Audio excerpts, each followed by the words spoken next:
कक्षा 7 की आपकी जो प्रश्नावली 7.2 है। अब हम उसके 9वें वाले क्वेश्चन को छात्रों इसमें सॉल्व करते हैं। इसमें लिखा है कि प्रत्येक दशा में 3 वर्ष बाद कितना मिश्रधन देय होगा। यानी आपको इसमें ये बताना है कि ये जो आपको स्थिति दी गई है और ये जो स्थिति दी गई है, इन दोनों ही स्थितियों में आपको 3 साल के बाद कितना मिश्रधन, मैंने छात्रों आपको बताया है कि मिश्रधन क्या होता है।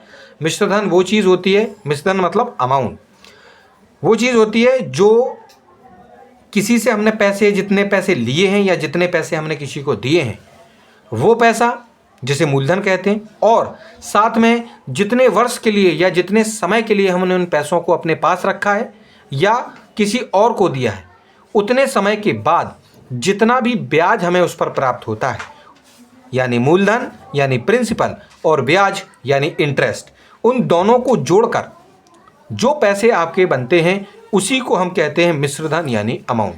तो यहाँ पर आपको इस वाली स्थिति में भी बताना है कि आपको ये जो मूलधन है और जो ब्याज है उसके साथ आप कितना रुपए 3 साल के बाद देंगे, और आपको इस वाली स्थिति में भी यही चीज़ आपको इसमें बतानी है।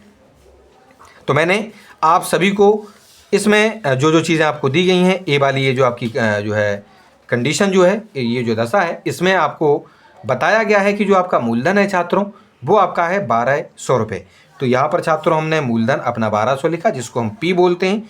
जो दर है, यहाँ दर देखिए आप 12% वार्षिक है छात्रों, तो दर यानी कि जो रेट है वो आपका 12% वार्षिक यानी एनुअली है। और जो आपका समय है, क्योंकि 3 साल की बात हो रही थी बच्चों, तो समय 3 वर्ष यानी कि टाइम आपका 3 ईयर्स हो जाएगा।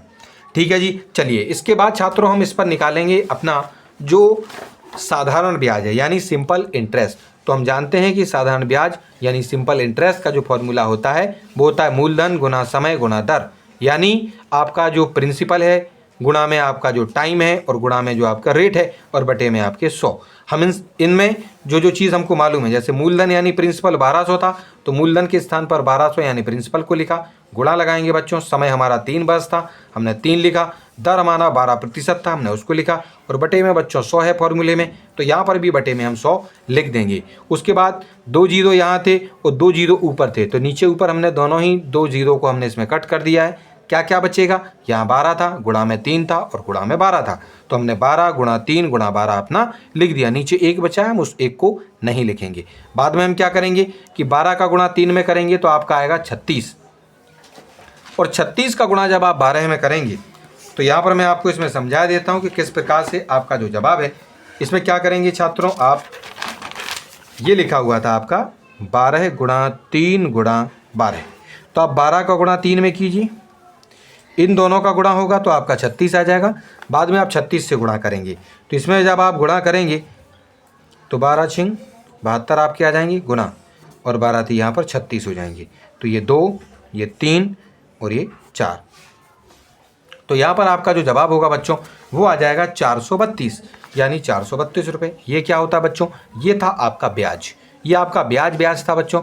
लेकिन मिश्रधन के लिए हम जानते हैं कि जितना हमारा मूलधन यानी जो अमाउंट है उसका मतलब होता है कि जितना भी आपका प्रिंसिपल होता है और जो साधारण ब्याज यानी सिंपल इंटरेस्ट होता है, उन दोनों को आपको जोड़ना होता है, तब जाकर आपका मिश्रधन यानी अमाउंट आपको प्राप्त होता है।